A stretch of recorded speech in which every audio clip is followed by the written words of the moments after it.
Hope सभी ठीक होंगे, पढ़ाई लिखाई सभी की अच्छी चल रही होगी। डियर स्टूडेंट्स, मैंने फर्स्ट लेक्चर आपको प्रोवाइड कर दिया है force and laws of motion का, जिसके अंदर हमने इंट्रोडक्शन ऑफ फोर्स के बारे में पढ़ा था और बैलेंस्ड और अनबैलेंस्ड फोर्स क्या होती है उसके बारे में मैंने आपको डिटेल में समझाया था। ठीक है, इसकी स्टेटमेंट लिखवाई थी, ये हमने कल लेक्चर में डिस्कस कर लिया था। नेट फोर्स और रिजल्टेंट फोर्स क्या होती है ये भी मैंने आपको समझा दिया था। आज का हमारा जो टॉपिक है वो है Newton's laws of motion. Newton's ने कुछ लॉज दिए थे मोशन से रिलेटेड, उन लॉज को हम आज डिस्कस करने वाले हैं। टोटल कितने लॉज दिए हुए हैं न्यूटन ने? टोटल आपके न्यूटन जो है इसने ला दिए 3 laws. Newton's first law, Newton second law and Newton third law. ठीक है, 3 लॉज दिए हैं न्यूटन ने। पहला जो लॉ है इसका नाम मैंने पहले बता दिया, Newton's first law of motion बोलते हैं। इसकी स्टेटमेंट थोड़ी देर में हम समझ लेंगे। दूसरा है न्यूटन सेकेंड लॉ और थर्ड है आपका न्यूटन्स थर्ड लॉ, ये आप देख रहे होंगे। फाइन, तो हम एक एक लॉ को देखेंगे। पहला हम डिस्कस करते हैं फर्स्ट लॉ ऑफ मोशन, या Newton's first law of motion भी बोलते हैं। इसका एक और नाम है, थोड़ी देर बाद आपको पता चल जाएगा। तो फर्स्ट लॉ है जो motion, first law of Newton's या न्यूटन्स फर्स्ट लॉ क्या कहता है? A body continue to be in the state of rest और uniform motion in straight line unless acted upon by an external unbalanced force. देखिए simple सी बात है, Newton first law ने क्या कहा, बोलता है कि कोई भी बॉडी अगर वो 10 की स्पीड से चल रही है तो वो हमेशा क्या करेगी, 10 की स्पीड से चलती रहेगी। दूसरी उसने बात कही, कोई भी बॉडी अगर वो रेस्ट में है, अगर वो रेस्ट में है वो हमेशा कैसी रहेगी, रेस्ट में रहेगी। सिंपल सी बात, कोई भी बॉडी अगर मोशन में है तो वो मोशन में रहेगी, अगर वो रेस्ट में है वो रेस्ट में रहेगी। ये कंडीशन कब तक सेटिस्फाई होती है? जब तक उसके ऊपर हम बाहर से एक्सटर्नल फोर्स ना लगा दें, या बाहर से उसके ऊपर हम एक्सटर्नल अनबैलेंस्ड फोर्स ना लगा दें, तब तक अगर कोई बॉडी रेस्ट में है तो वो रेस्ट में रहेगी, और जब अगर वो मोशन में है तो वो मोशन में रहेगी। मोशन भी कैसा, स्ट्रेट लाइन मोशन में रहेगी। सिंपल सी बात, कोई भी बॉडी, आप कोई भी चीज को फेंकोगे, अगर वहां पे ग्रेविटेशन नहीं है तो वो हमेशा बॉडी एक सीधी लाइन के ऊपर चलती रहती है। इतनी सी बात समझ आएगी। तो न्यूटन ने यही कहा, a body continue to be. मैं आपके लिए जूम कर देता हूं थोड़ा सा। तो क्या कहा न्यूटन ने, न्यूटन के फर्स्ट लॉ ने, a body continue to be in state of rest और uniform motion in straight line. कब तक ये रहेगा? अनलेस, कब तक रहेगा जी? Unless acted upon by an external unbalanced force. बहुत इंपॉर्टेंट बात, नेक्स्ट जो लाइन में आपको समझाने लगा हूं, the first law is also known as law of inertia. इसको हम क्या कहते हैं? लॉ ऑफ, न्यूटन के फर्स्ट लॉ का दूसरा नाम क्या है? Law of inertia. अब लॉ ऑफ इनर्शिया, इनर्शिया का स्पेलिंग INERTIA, इनर्शिया। अब इनर्शिया क्या चीज है? देखिए, इस यूनिवर्स में कोई भी चीज है वो हमेशा चाहती है कि मैं अपनी स्टेट को चेंज ना करूं। क्या कहती है? मैं अपनी स्टेट को चेंज ना करूं, मीन्स मैं जैसा हूं वैसा ही रहूं। कौन कहता है? जिस यूनिवर्स में कोई भी बॉडी प्रेजेंट है वो चाहती है। अच्छा, जैसे फॉर एग्जांपल, अगर मैं आपको एक एग्जांपल देता हूं, आपकी तरफ कोई एक बड़ा सा 10 kg का पत्थर आपके तरफ आ रहा है, ठीक है, और दूसरी तरफ आपके तरफ एक 2 kg का पत्थर आपकी तरफ आ रहा है, ठीक है, ये भी 10 की स्पीड से आ रहा है और ये भी 10 की स्पीड से आ रहा है। अब मुझे बताओ, जब आप इस 2 kg के पत्थर को अपने हाथ से रोकोगे तो इसको आप रोक पाओगे, आसानी से रोक पाओगे, लेकिन आपको बाहर से क्या करनी पड़ेगी? एक्सटर्नल फोर्स लगानी पड़ेगी अपने हाथ से। लेकिन जब आप 10 kg के पत्थर को अपने हाथ से रोकने की कोशिश करोगे, आपको जहां पे क्या करना पड़ेगा? ज्यादा फोर्स लगानी पड़ेगी अपने हाथ से, ताकि ये पत्थर क्या हो सके? रुक सके। मे भी रुके, मे भी ना रुके, वो अब बाद की बात है। लेकिन मैं आपको समझाना क्या चाहता हूं, ये जो बॉडी आपकी तरफ आ रही थी, मोशन में थी, ये जो आपकी तरफ आ रही थी, इसके पास क्या था? इनर्शिया था। इसके पास क्या था? इनर्शिया। अब इनर्शिया क्या होता है? इनर्शिया, कोई भी बॉडी, हर बॉडी के पास क्या होता है? इनर्शिया होता है। अब ये इनर्शिया क्या होता है? ये इनर्शिया होता है कि कोई भी बॉडी चाहती है कि अगर वो मोशन में है तो वो हमेशा कैसी रहे? मोशन में रहे। अगर वो रेस्ट में है तो वो कैसी रहे? हमेशा रेस्ट में रहे। मीन्स जब उसके ऊपर कोई एक्सटर्नल फोर्स लगे तो उसको वो ये क्या करती है? रेजिस्टेंस प्रोवाइड करती है कि ये अपनी स्टेट को चेंज ना करे। जैसे कि मैं आपको समझाने की कोशिश करता हूं, जैसे ये 10 kg का आपकी तरफ पत्थर आ रहा था 10 की स्पीड से, अब इसके पास इतना ही इनर्शिया है, इसके पास इनर्शिया है इसके पास इनर्शिया होने का मतलब क्या, इसके पास रेजिस्टेंस है। ये क्या करेगी, इसके पास इतनी ताकत है कि ये क्या करेगी, ये नहीं चाहेगी कि मैं क्या कर जाऊं, रेस्ट में आ जाऊं। पहले कैसे थी, मोशन में थी। इसके पास इनर्शिया है, इनर्शिया की वजह से ये क्या चाहती है कि मैं हमेशा क्या करूं, मोशन में ही रहूं। अगर यही पत्थर पहले रेस्ट पे होता, ये जो 10 kg का पत्थर है, अगर ये रेस्ट में होता, अगर आपको इसको मोशन में लाना है, अगर आपको इसको मोशन में लाना है तो आपको बाहर से बहुत ज्यादा क्या लगानी पड़ेगी, फोर्स लगानी पड़ेगी। अगर आप थोड़ी फोर्स लगाओगे तो ये पत्थर मोशन में नहीं आ पाएगा, स्टोन जी जो है मोशन में नहीं आ पाएगा। क्यों, क्योंकि इसके पास क्या है, इनर्शिया है। तो सिंपल सी बात है, व्हाट इज इनर्शिया। इनर्शिया हर बॉडी के पास होता है, ये एक टेंडेंसी होती है, कोई भी बॉडी के पास क्या होती है, टेंडेंसी होती है, ताकि ये क्या करे, रेजिस्ट करे। किसको रेजिस्ट करे, ताकि ये रेजिस्ट करे किसको, जो चीज इसको क्या कर रही है, इसका चेंज ला रही है, इसमें क्या कर रही है, चेंज ला रही है। अगर वो रेस्ट में है तो उसको मोशन में लाने की कोशिश कर रही है, तो उस बॉडी के पास क्या होगा, इनर्शिया होगा उसको रेजिस्ट करने का। अगर कोई बॉडी रेस्ट में है तो उसको मोशन में ला रहे हो अगर, तो उसके पास क्या होगा, इनर्शिया होगा, वो चाहेगी कि मैं मोशन में ना हूं। अगर वो मोशन में है तो वो चाहेगी मैं किस में ना हूं, रेस्ट में ना हूं। तो ये किसकी वजह से पॉसिबल हो पाता है, क्योंकि उस बॉडी के पास क्या होता है, इनर्शिया होता है।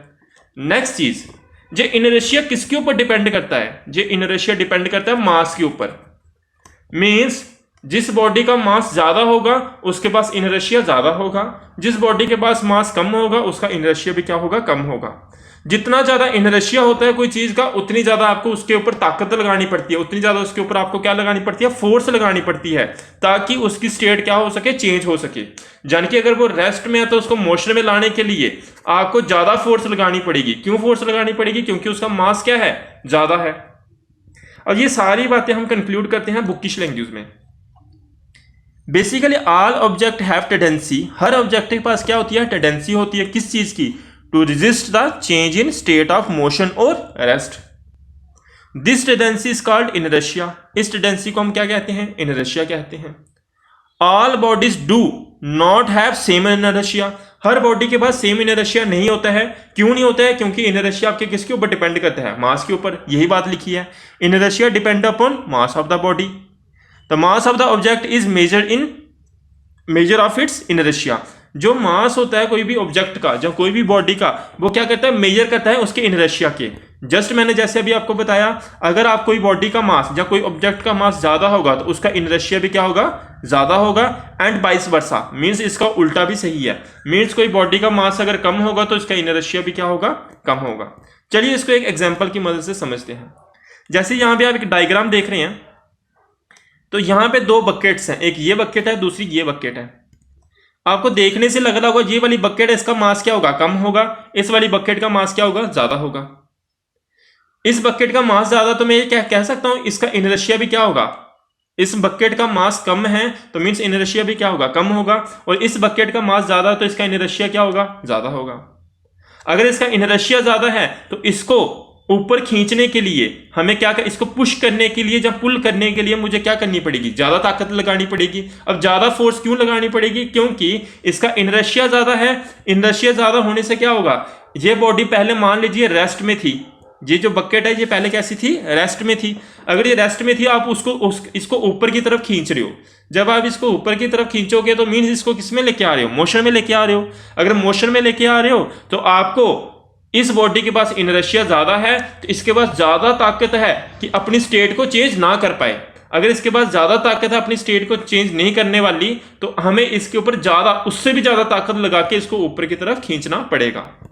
थोड़ा सा आपको आइडिया मिला होगा इनर्शिया के बारे में। तो इनर्शिया क्या होता है, रेजिस्ट करता है। किसको रेजिस्ट करता है, change to the change in its state. State कौन सी हो सकती है, स्टेट ऑफ मोशन और स्टेट ऑफ रेस्ट। ये होता है आपका इनर्शिया। चलिए आगे बढ़ते हैं। अब देखिए, जैसे कि मैंने आपको बताया ये तीन किस्म का है। एक होता है इनर्शिया ऑफ रेस्ट, दूसरा होता है इनर्शिया ऑफ मोशन और तीसरा होता है इनर्शिया ऑफ डायरेक्शन। तो सिंपल सी बात है, यहां से आपकी स्टेटमेंट बन जाएगी। इनर्शिया ऑफ रेस्ट क्या कहता है, इनर्शिया ऑफ रेस्ट कहता है a body continue to be in state of rest unless acted upon by an external unbalanced force. कोई भी बॉडी अगर वो रेस्ट में है तो वो हमेशा कैसी रहेगी, रेस्ट में रहेगी, जब तक उसके ऊपर हम एक्सटर्नल अनबैलेंस फोर्स नहीं लगा देते। इसको कहते हैं हम inertia of rest. Inertia of motion क्या होता है ये भी पहले समझ लेते हैं। देखिए क्या होता है इनर्शिया ऑफ मोशन, क्या कहते हैं, a body continue to be in state of motion unless is acted upon by an external unbalanced force.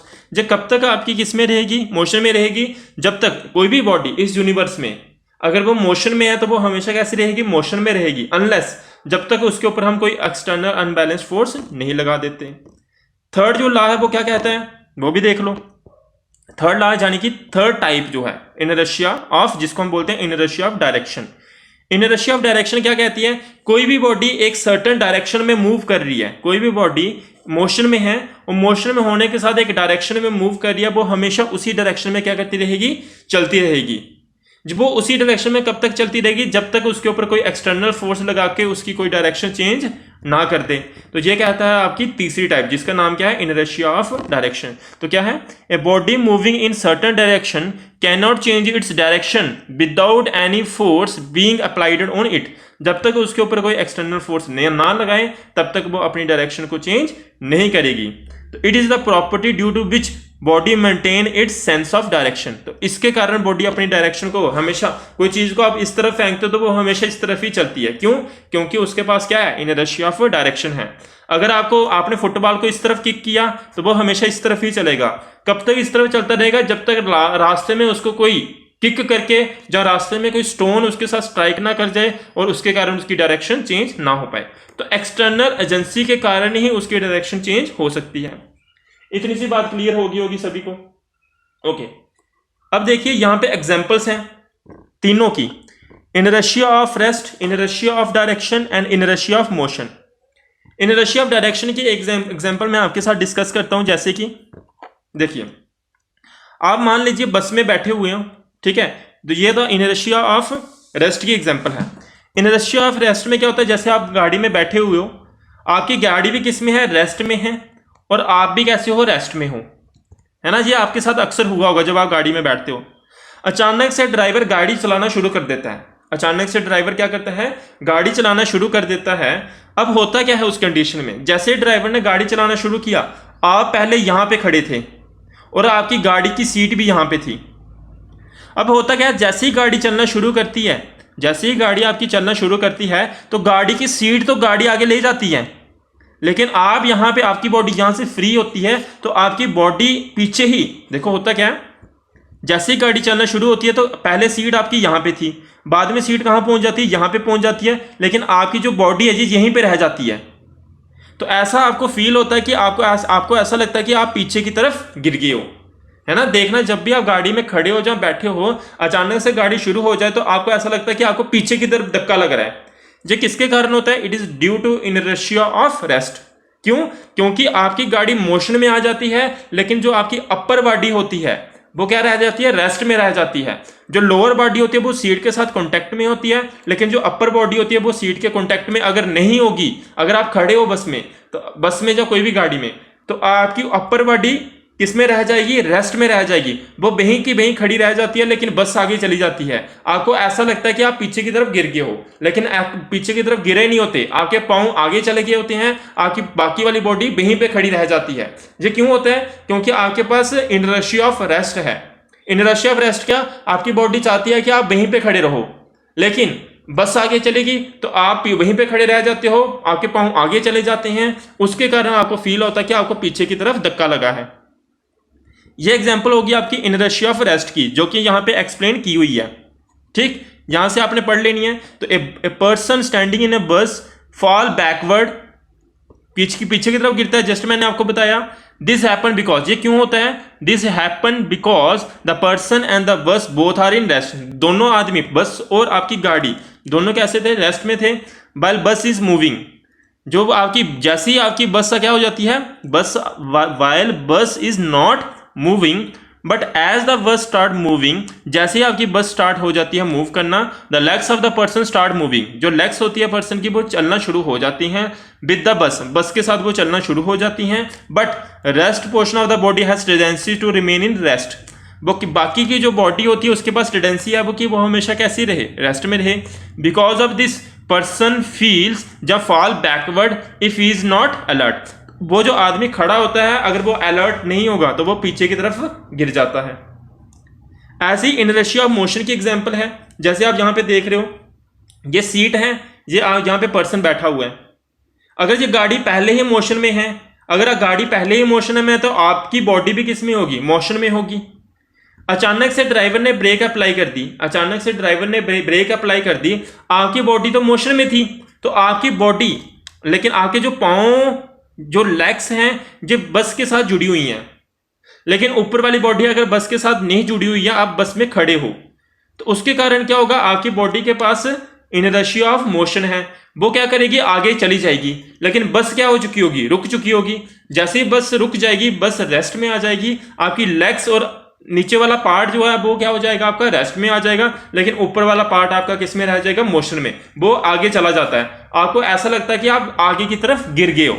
ये किसके कारण होता है, it is due to inertia of motion. जैसे देखते हैं, ए पर्सन स्टैंडिंग इन अ बस फॉल फॉरवर्ड, आगे की तरफ वो गिरता है। कब, if driver applies brake suddenly, अगर ड्राइवर ने सडनली क्या लगा दी, ब्रेक लगा दी। दिस हैपन बिकॉज, ये क्यों होता है, दिस हैपन बिकॉज व्हेन बस is moving the person standing in it also in motion, बस में जो आदमी खड़ा है वो भी मोशन में होता है बस के साथ साथ। But when driver applies brakes, लेकिन जब ड्राइवर ब्रेक अप्लाई करता है, the speed of the bus decrease, जब स्पीड होती है बस की वो क्या हो जाती है, कम हो जाती है, चाहे गाड़ी क्या हो जाती है, रुक जाती है। यहां पे वही लिखा है। अच्छा, in this condition the legs of the person which are in contact with the bus, जो लेग्स होती है पर्सन की वो कॉन्टैक्ट में होती हैं किसके, बस के साथ, वो रेस्ट में आ जाती हैं, comes in rest, while the rest part of the body have tendency to remain in motion, लेकिन बाकी बॉडी के पास टेंडेंसी है, उसके पास इनर्शिया है कि वो हमेशा कैसी रहे, मोशन में रहे। And because of this person fall forward, इसके कारण पर्सन क्या होता है, आगे की तरफ गिर जाता है। If he is in not alert, ये कब होता है, अगर वो अलर्ट नहीं होगा। क्या ये बात समझ आ गई, मैंने एक एक एग्जांपल भी आपको समझा दी है। नेक्स्ट देखिए, inertia of direction. Inertia of direction भी मैं आपको ऐसे समझा देता हूं। देखिए क्या होता है, कोई भी जब आपकी कोई मोटर बाइक या मोटर कार कोई भी आपकी जब वो चल रही होती है, ठीक है, अचानक से आपका कोई टर्न आ जाता है, जैसे वो टर्न लेती है तो आपको ऐसा लगता है कि आप इस तरफ गिर रहे हो। आपने देखना, जब गाड़ी में बैठे होते हो, अचानक से ड्राइवर जो है गाड़ी को टर्न करता है, आपको ऐसा लगता है कि आप बाहर की तरफ गिर रहे हो या अंदर की तरफ गिर रहे हो, है ना, एक साइड पे आपको गिरना शुरू हो जाते हो। जैसे मैं अपने एग्जांपल दी, जे आपकी कार इस तरफ जा रही थी, अचानक से ड्राइवर ने कार को टर्न इधर कर दिया, आप देखना इस तरफ गिरना शुरू हो जाओगे। क्यों होता है ऐसा, क्योंकि आपकी बॉडी के पास क्या है, इनर्शिया ऑफ डायरेक्शन है। आपकी बॉडी इस तरफ चल रही थी, ये हमेशा इस तरफ चलने की कोशिश करती रहती है, लेकिन गाड़ी इस तरफ चली जाती है, जो बस है जहां आपकी कार है इस तरफ टर्न कर जाती है। तो ये किसके कारण हुआ, it is due to inertia of direction. जहां पे वही लिखा हुआ है, आपने रीड कर लेना है। ये आज का लेक्चर था, इसको अच्छे से आपने पढ़ना है, जहां पे एक एक एग्जांपल और है, सेम इसकी डिट्टो एक्सप्लेनेशन आपने इसको रीड आउट करना, आपको समझ आ जाएगी। अगर नहीं आएगी मुझे बताना, मैं आपको एक्सप्लेन ये भी कर दूंगा। फाइन, आज का लेक्चर मैं यहीं पे बाइंड अप करता हूं। कल के लेक्चर में हम पढ़ेंगे लीनियर मोमेंटम के बारे में और न्यूटन सेकंड लॉ के बारे में। ठीक है, तो bye bye, have a nice day. अगर आपने वीडियो को लाइक नहीं किया तो वीडियो को लाइक कर दो, अपने फ्रेंड्स के साथ शेयर कर सकते हो।